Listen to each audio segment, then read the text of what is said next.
Hello, welcome to a Folk Center Pathways series interview. I'm Dirk Brown. I run the McNair Institute for Entrepreneurism and Free Enterprise at the University of South Carolina, and I'm here with José Salibi Neto. Thank you for joining us today. Thanks. It's an honor to be here, to be back at school. That's great. So you are one of the leading names in management in Brazil and really worldwide. You got your degree here from the Moore School of Business, the Darla Moore School of Business at the University of South Carolina. And then you went on to get an MBA in International Business from here, which is the top-ranked program in the country, as we've talked about. And you were subsequently honored with the Distinguished Alumnus Award, which is the highest award that the school gives to its alumni. So it's clear that the school thinks very highly of you. I'm curious, just as a beginning question, going all the way back, how did your educational experience at the Darla Moore School of Business impact or set the stage for your career? Very important. I think I got my MBA at that time was Master of International Business Studies, was the MIBS. Right. Famous MIBS. Very early, when I was 24. And for me, having that MBA gave me a lot of strength to start, to be able to become an entrepreneur at a very early age. It gave me the confidence, it gave me the overall view, a new way to look at things. I went from undergrad to the professional tennis circuit, to teaching tennis, to grad school. So that gave me a kind of very fresh way to look at things. I was not made to work in a corporate world, but I didn't know at that time. Huh. And I tried, I got hired, and I stayed 4 days in the job. Then I asked it to leave. I said, it's not for me. It may be for other people, but that's what we have to know ourselves. So it's interesting that you started off by saying that your international MBA program set you up very well to be an entrepreneur. I think it has to do with my internship. Since I had zero work experience except for the tennis courts, nobody wanted me, and I was the last candidate to get an internship. So anyway, I got an internship from a company called Byte Systems. Actually, the father was my colleague, her father founded. So I got to Malden, South Carolina. The guy lived in a farm, Bengals. Yeah. I said, "Where's the company?" He says, "Right here." It's in my house. I had 3 people. But it was a technology company for apparel manufacturing. So I thought it was the greatest thing. It happened, For example, if that internship was at Citibank, with all the respects, I don't think I would learn, So that was very important, Interesting. It was a great accident. I learned technology early on, which helped me a lot to have a different vision to think about management, because my work is like the impact of technology in management thinking. Right. Usually people separate the two. One time I suggested in one of my board meetings, I suggest that we should, be more linked to the technology school, because business and technology cannot be separated today. And said, well, what does business have to do with technology? And said, everything. So that's what my books are about, Yeah. So this is very interesting, because it sounds like the story that you just talked about, where you had an internship as a student that essentially went on to help you with your international executive education company later on, right? And your experience as an entrepreneur when you were a student, it sounds like what the business school was doing at the time was really more focusing on thinking about international business as big company business, and you were international business, small company. I'm really fascinated with your mashing up international entrepreneurship, right? And it seems to me that big companies need to be more entrepreneurial and small companies need to think more internationally. And you did that decades ago, but that seems to be the trend now. You spent 20 years advising the Darla Moore School of Business in this area. Actually helping to build this building. This is this gorgeous building, yeah. Can you talk a little bit about how you see management training and management best practices having evolved over the last several decades, especially as it relates to how business schools are teaching management?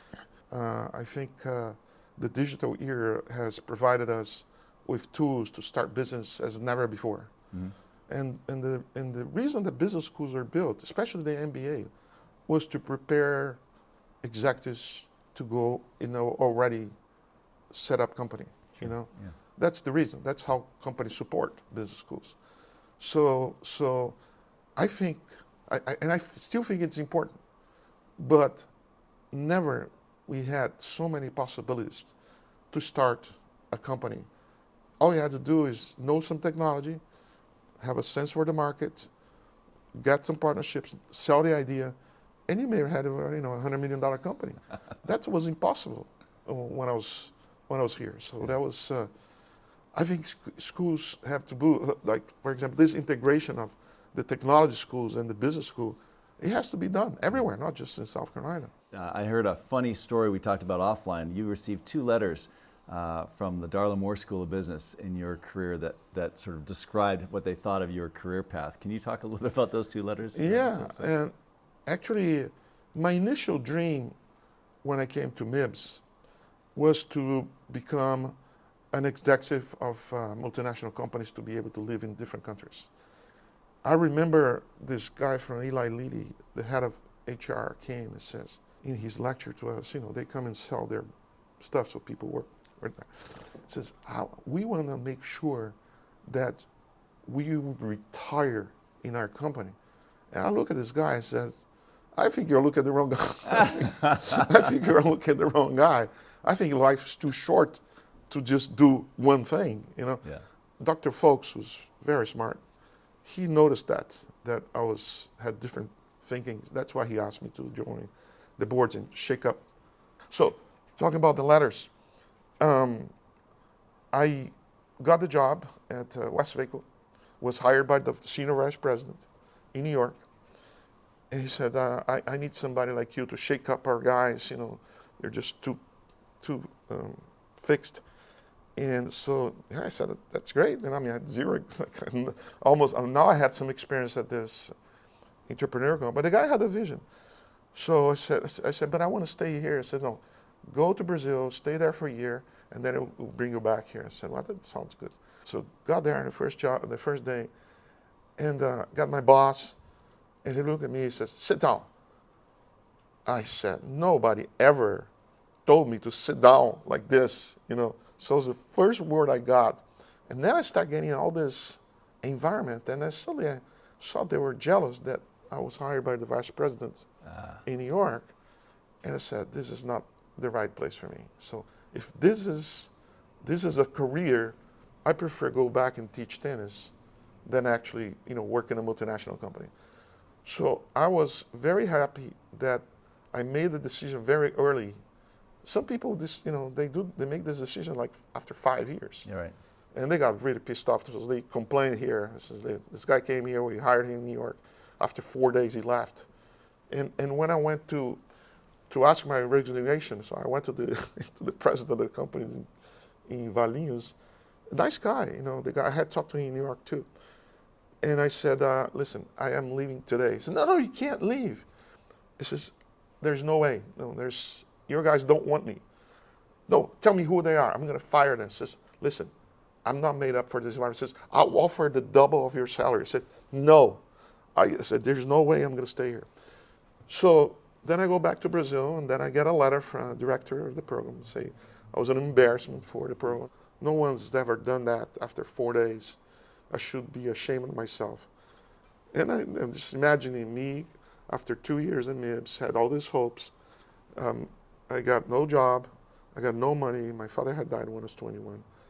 And I said, I'm going back to teach tennis. And then I started talking to a friend of mine who was already a few years at Bayer. And he was just as unhappy as I was, but he had more experience. So we got together, let's think about something. And then we searched and searched and searched and searched. And that's another story. But that's how HSM started. And then we did things in Brazil, very special. And then all the speakers that came to Brazil said, you were the best in the world in this thing. And for me, it was like trying to, like a South American, the best in the world. I have this kind of feeling that you're like a mutt. Like the Americans are the greatest and the Brazilians are like second rate. And I heard for many years, no, what the hell am I going to do? And then I said, maybe we should try, So we tried one country, and then we tried another country, and we tried the third country. And then came happiest day of my life. We did the largest management event ever in the United States, in the World Business Forum. We put 5,000 people. We sold out at the Radio City Music Hall in New York. And the funny thing was that Great. there's me and my 2 Argentine partners. My other 2 had left. And we had this problem of how are we going to introduce ourselves? Am I going to be Joseph Salibi? Or Eduardo is going to be Ed Bruchou? Nelson is Nelson everywhere. So how are we going to change our name? So we decided to let's just say who we are. Because we were afraid that an American audience would say, what the heck is this South American kids teaching us about management right under our nose? You know? That's a great, so this is a great testament to a few things, right? Including the fact that the world is changing, I think now, understanding that entrepreneurship and innovation and disruption and technology is not owned by the United States. It's an international, it's a global community. And it's interesting that you got into that, you know, having left, the story you just told us, having left and decided you didn't want to work in large organizations, and yet now, you know, those large organizations are some of your clients, right? Oracle and other very large companies. Exactly. You got this MBA in international business. You decided you wanted to be an entrepreneur, and you got into this coaching and executive education business. How did that happen? Talk about that. Well, we're looking at what we do. We have a brutal business environment at that time. That was 1986. Inflation was 5,500% a year. I mean, the country totally destroyed. Morale was like low. We had barriers. For example, if you want to buy an American computer, you couldn't. It was like prohibited. Sure. You know, they called market reserve for Brazilian old stuff. And I said, how about if we bring the best thinkers in the world to help out people do things better here, you know? So we start studying the seminar business. And we noticed that the big names were not coming to Brazil, like the Koplers and Peters, and I kept trying and couldn't do it. And then we said, well, if we find a top name and we have this already a business plan, which is a totally different plan, we're going to easily find sponsors. So we couldn't get the names, you know. Philip Kotler, even Dr. Folks called Philip Kotler for me, you know. That was something I'll never forget. So a few weeks later, I write Dr. Kotler, says, I already know your answer, but can I just go and meet you? You know? So when I met him, I showed him my project. That's all I had. I had no seminars. I had a project. And he said, listen, I give seminars all over the world. I've never seen this, you know? And I said, would you like to come? No, I can't come, and this and this and that. But I called his attention, you know? So that, on the next round of negotiations, that I also learned that selling Brazil was not enough. I had to sell myself. And that's where tennis comes in. Everybody likes to talk to somebody who's not a high-performance athlete. Sure. So I talk about how I play college tennis, how I play professional tennis. So I had to do all of selling myself before selling the product. So with that selling, you know, even with Ted Levitt, I had a deal with him that I said he didn't want to come. No way. I said, what's your favorite sport? He goes, tennis. I said, how about if you improve 100% in a week? He goes, how? I says, I'll do it. So, but you have to come to Brazil for my seminar. So we work on the fee. He charged me a very high amount of money. Ted Levitt is one of the greatest thinkers of all time. And I said, listen, if you don't improve 100% in a week, I'll pay you double. So he came and he proved it 100%. So that's why I discovered that I had to read a lot, talk to a lot of people, to be ahead of the game all the time, because when I sit with Philip Kotler or Jack Welch or Tom Peters or Michael Porter, I had to be interesting. And they had to find something different in me. And that's the reason that we have written 8 books in 5 years, because, you know, the mindset is there. You know, you just named some very impressive thought leaders in the area of management. I know you've also engaged with world leaders on several preeminent world leaders. Can you talk a little bit about out of all these discussions you've had with these great thinkers, what are some of the biggest takeaways, and where are the themes where they sort of agree and you all see the world going the same way? And where are areas where you see disagreement and they don't see the world going the same way? I think management thinking has evolved. You know, for example, take Michael Porter's theory. It was a very important theory for the 80s and 90s there, where, you know, the mindset was competition. You know, there was little technology, and so it was very important to see that. So things have evolved and have been transformed, because theories, they come and go. You know, for example, you got the 4 Ps from Philip Kotler. There's even Philip Kotler says the 4 Ps are dead. Don't blame me for that. You know, we got some other stuff going on. So it was like more how to think. You know, that's what I think we've been able, me and my partner have been able to write so many books. That's very, very impressive. And it seems to me that what you've landed on is something that's a compelling topic for any management teams these days, which is how is the world changing, and how do we need to change our corporate culture, how do we need to change our corporate strategy in a way that speaks to the landscape that we are now find ourselves in, not the landscape from 10, 20 years ago. And that seems to be what you've been focusing on. Can you share with us a little bit some of the key things that a management team might think about in terms of how the world is changing and how they might need to think about changing their culture or their strategy to accommodate that? I think the first, you know, people says, what's the first thing they should do? You know, and I think before you do anything, review your culture. You know, because if you don't change, if you don't adapt your culture, you're not going to be able to do anything else. For example, take Disney, for example. You know, Disney was stuck for 20 years. It wouldn't grow. I mean, it had its future compromised. Even Michael Eisner, who put the company in that, couldn't change. And then when Bob Iger took over, he said, I'm not going to wait for 20 years to change my culture here, so I'm going to buy one. So he went there and bought Pixar with the condition that Pixar would renew Disney's culture. You know, that was the condition that Steve Jobs gave. So if you take the, you know, the films from, you know, Dumbo or the other films, Aladdin, take the old movies and the new movies, you see things totally different. So first he was and attacked the culture, and then the people from Pixar goes into Disney animation, people with a tie and suit and try to create stuff. You're not going to create stuff with a tie and suit, with all due respect. You know? So they went there, shake up, change the culture. Look what happened to Disney.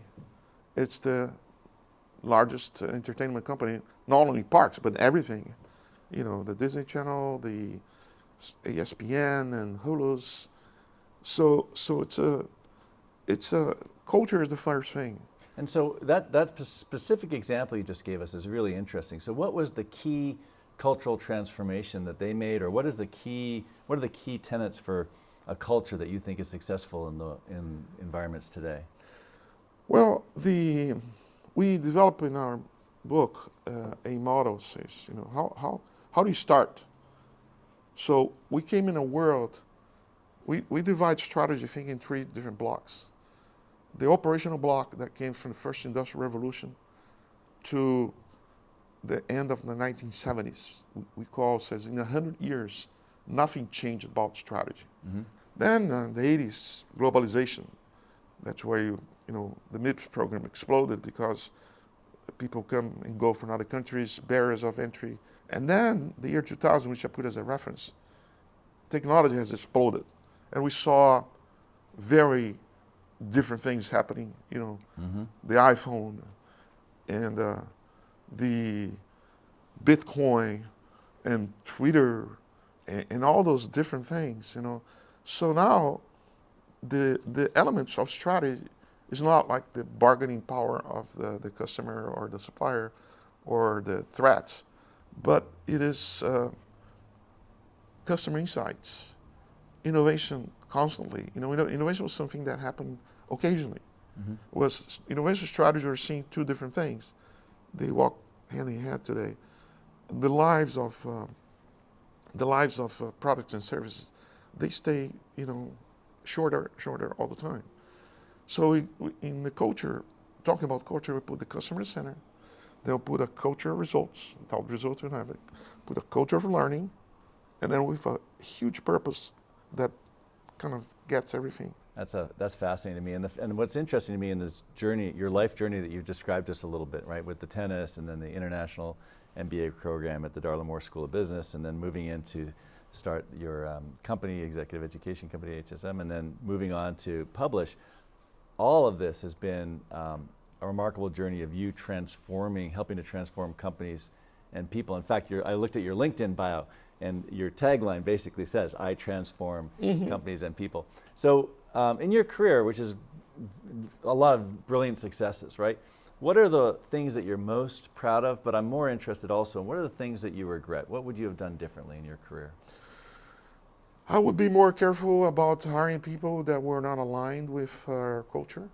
You know, that cost me 5 years. Huge bias, huge winnings somewhere else, but totally not aligned with the way we did things. That cost me a lot of time and a lot of suffering. Almost cost me the company.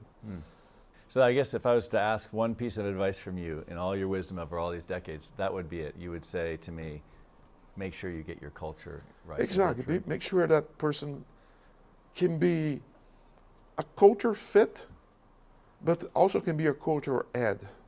You need all kinds of people thinking differently and conclusion and all that. So the thing I'm most proud of is the impact that I have made in people everywhere through our events. And the thing I'm really proud of, I mean, taking number one, in Brazil, they would ask me, oh, when's Jim Collins going to write his new book? When's Ran Charan? Actually, our new book, our book number 9, it's a shorter book, is with Ran Charan because he identified us that we're doing something different. I want to write a book with you. He's 83. Yeah, interesting. So without knowing, I was trained for 30 years with the best minds in the world. Well, what an amazing story. It's amazing to hear the entire journey of moving through your career and having these thought leaders, both on the business side and also on policy side, like a lot of the world leaders you've worked with, sort of mentor you throughout your career. And now I think you've come full circle and are mentoring some of us. So it's just been a wonderful time to sit and talk with you. Yeah, I hope it's, as my friend Peter would say, one time I went to him and says, Peter, how to become really successful? He goes, Jose, forget the word success. Try to use the word useful. Try to be useful to people. Maybe success will follow what you do, you know. So that's what I try to do. I try to be useful. Well, you're always welcome to come and act as a disruptive agent for the Darla Moore School of Business anytime. Thank you very so much. much. It was wonderful to spend. Appreciate it.